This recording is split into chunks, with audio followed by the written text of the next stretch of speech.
எங்களுக்குள்ளே வாசம் செய்யும் ஆவியானவரே, இந்நாளில் சித்தம் போல் நடத்தி செல்லுமையா. ஆவியானவரே, ஆவியானவரே, பரிசுத்த ஆவியானவரே, ஆவியானவரே, ஆவியானவரே, பரிசுத்த ஆவியானவரே. Good evening, how are you? ஓகேங்க. இப்போ இந்த வீடியோவில் நான் எடுத்துக்கொண்ட பைபிளில் இருந்து எடுத்துக்கொள்ள பகுதி சீராக்கு புத்தகம் அதிகாரம் 11 இறைவசனங்கள் 20, 21, 22. இப்போ இந்த பகுதியில் என்ன சொல்லப்படுதுன்னு பார்ப்போம். சீராக்கு புத்தகத்தின் ஆசிரியர் இவ்வாறாக சொல்கிறார்: நீ செய்து கொண்ட ஒப்பந்தத்திற்கு கட்டுப்பட்டிரு, அதில் ஈடுபாட்டுடன் இரு, உன் உழைப்பினால் முதுமை அடை அப்படின்னு சொல்லப்பட்டிருக்குது. அதை ஆங்கிலத்தில் சொல்லும்போது stay at your agreement and attend it and grow old in your work. அதுதான் சொல்லப்படுது. அப்படின்னா இந்த புத்தக ஆசிரியர் நம்மக்கிட்ட என்ன சொல்ல வராரு அப்படின்னு பார்க்கோம்னா, டு மீன் கடவுள் கூட நம்ம ஒப்பந்தம் செய்து அவருடைய பணியை நம்ம செய்ய முன் வரும்போது அந்த ஒப்பந்தத்திற்கு நாம் கட்டுப்பட்டிருக்க வேண்டும். So he is asking us to have what diligence and patience in order to accomplish the work that we are taken. அப்படின்னா அந்த பணியை நம்ம செய்கிறதுக்கு நாம் விடாமுயற்சியோடு செய்யணும். நிறைய பொறுமையாக இருந்து அந்த வேலையை கடவுள் விரும்புகிற மாதிரி அந்த பணியை நம்ம செய்ய வேண்டும் என்று சொல்லப்படுகிறது. அப்படின்னா நம்ம அதாவது ஒரு ஒப்பந்தம் செய்திருக்கோம், அந்த பணியை நான் செய்கிறேன்னு சொல்லிட்டு அதுக்கு நமக்கு என்ன தேவைனாக்கா, நமக்கு we should have enough time, பொறுமையாக இருக்கணும். எந்த சவால்கள் வந்தாலும் அதை ஓவர் கம் பண்ணி அந்த வேலையை நம்ம முடிச்சாகணும். எப்படி விடாமுயற்சியோடு. So we should be vigilant, okay, have patience. அப்போது அப்படின்னு நம்ம அதை செய்து முடிக்க முடியும் அப்படின்னு சொல்லப்படுகிறது. இதே பார்த்திங்கன்னா நம்மளுடைய புதிய ஏற்பாட்டில் அப்போஸ்தலனான பவுல் கொலோசியருக்கு எழுதிய அந்த கடிதத்தில் இதில் பார்க்கலாம். கொலோசியர் கடிதம் 3வது அதிகாரம் 23வது வருஷத்தில் இப்படியா சொல்லப்படுகிறது: what ever you do it with all your heart. Whatever you're doing, whatever you do, and attain the work with all your heart as you are working for God அப்படின்னு சொல்லப்படுது.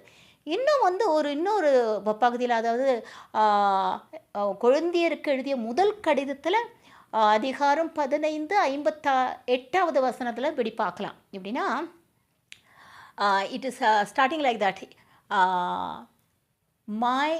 therefore my beloved brothers, be steadfast and immovable,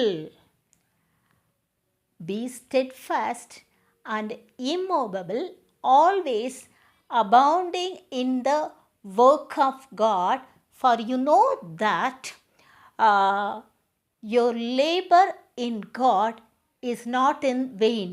அப்படின்னா கடவுளுக்காக நாம் பணி செய்வது ஒருபோதும் வீணாகாது என்பதை உணர்ந்து நீங்கள் எப்பொழுதும் மிகுதியாக பணி செய்யுங்கள்னு அப்போஸ்தலனான பவுல் அந்த கொரிந்தியர் முதல் கடிதத்தில் இவ்வாறு சொல்கிறார். அப்படின்னா கடவுளுக்காக நம்ம பணி செய்யும்போது விடாமுயற்சி வேணும், பொறுமை வேணும். அதாவது அதோடு சேர்த்து நம்ம கடவுளுக்காக நம்ம செய்கிறோம்.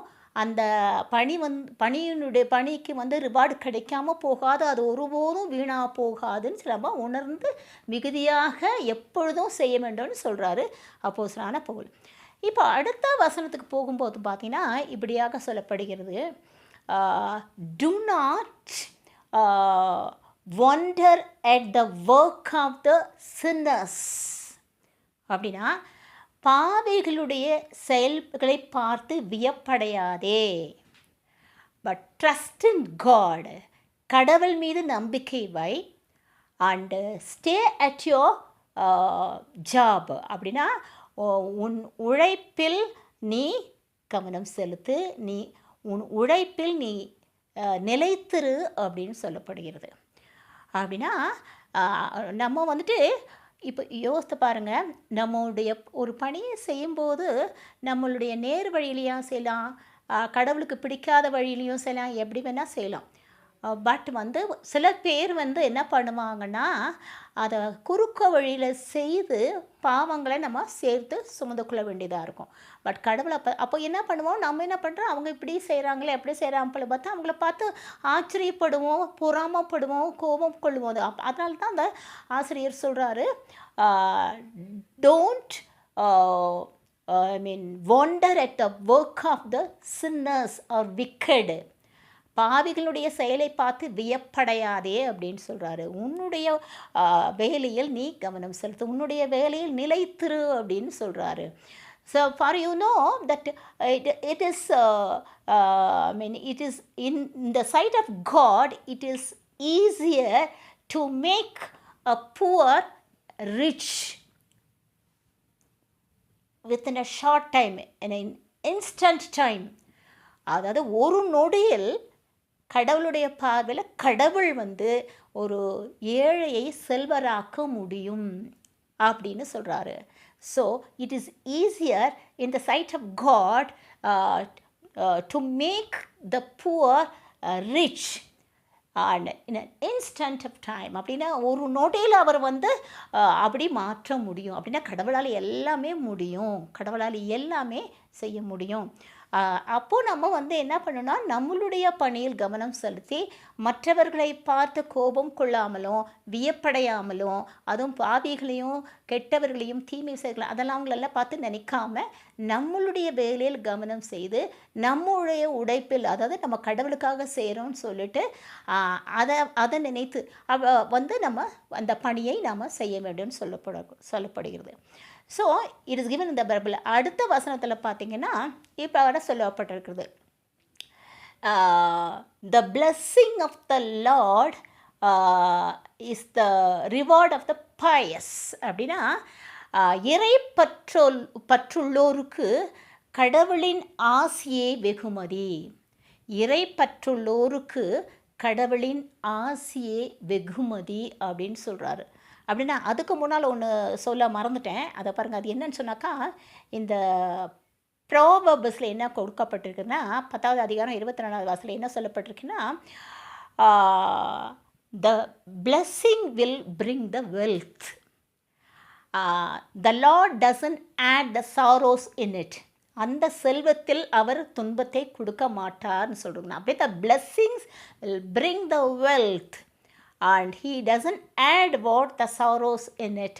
அப்படின்னா யோசித்து பாருங்கள், கடவுள் நினைச்சார்னா ஆசீர்வாதம் just a matter of minute, ஒரு செகண்டில் நமக்கு வந்து சேர்ந்துடும். அப்போது இறைப்பற்றுள்ளோருக்கு கடவுளின் ஆசியை வெகுமதின்னு சொல்கிறாரு. அப்படின்னா அதை அடுத்தது என்ன சொல்லப்படுகிறதுனாக்கா, the God can cause it flourish in time. அப்படின்னா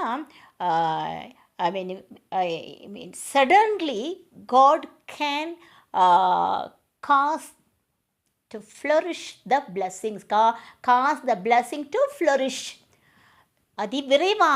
விரைவில் கடவுள் அந்த இறை பற்றுள்ளோருக்கு கொடுக்க போகும் அந்த ஆசி இருக்குங்களா, அதை வந்து தளிர்க்க செய்வார்.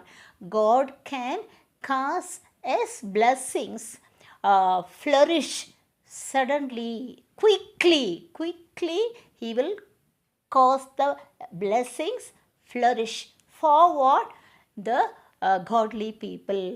Are you clear? Pious people. அப்போ நம்ம எதுக்கும் கவலைப்படாமல் நம்மளுடைய உழைப்பு கடவுளுக்காக செய்யும் பணியில் நம்மளுடைய முழு கவனத்தையும் முழு ஹார்ட்டையும் that means we should give our focus our mind, we should work with all our heart, we should work with all our heart to accomplish the work. அப்படின்னா கடவுளுடைய பணியை நம்ம செய்து முடிக்கிறதுக்கு நமக்கு ஆர்வம் வேண்டும். முழு